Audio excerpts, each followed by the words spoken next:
ассалому алайкум бинандагони гиромӣ, подписчикои муҳтарам, меҳмонони канали Нури Имон, хушомадед мегӯем ҳар яки шуморо. имрӯз як мавзӯи ҷолибе ба сами шумо мехоҳем бирасонем.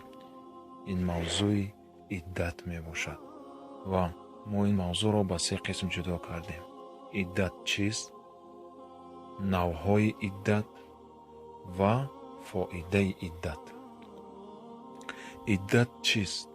иддат ин як муҳлати муайян пас аз талоқ то никоҳи баъдӣ.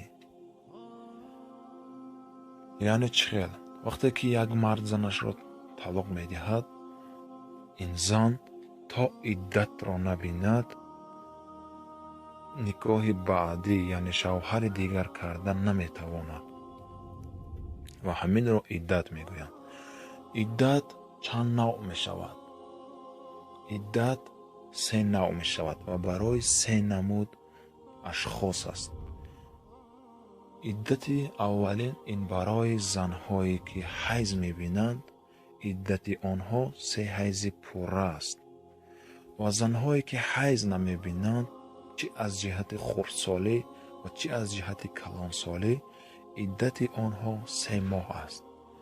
ва занҳое ки шавҳарҳояшонро аз даст медиҳанд, яъне шавҳарҳояшон фавт мекунанд, иддати ин гуна занҳо 4 моҳу 10 рӯз аст.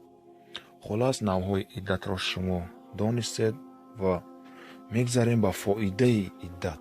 дар давлатҳои ғарб дар қиссаҳо меравад, ки як мард вақте ки ҳамсари худро талоқ медиҳад ва ҳамсари ӯ гӯем ки боз шавҳар мекунад, вақте ки ин зан ҳомиладор мешавад, фарзанде ба дунё меояд, ки акси ӯ ба шавҳари аввалааш монанд аст, вале тадқиқоти дин ка мегзаронанд, фарзанд аз шавҳари дуюм аст. ва олимон тадқиқот мегзаронанд, гӯем ки ба як хулосаи пурра комил меоянд, ки ҳамон нутфаи шавҳари аввала ба нутфаи шавҳари дигар омехта шудаанд ва ин фарзанд аз ҳамин сабаб, аз омехта шудани нутфаҳо, гӯем шакл ба шавҳари аввал рафтааст, вале анализ динка нишон медиҳад, ки аз шавҳари дуюм аст.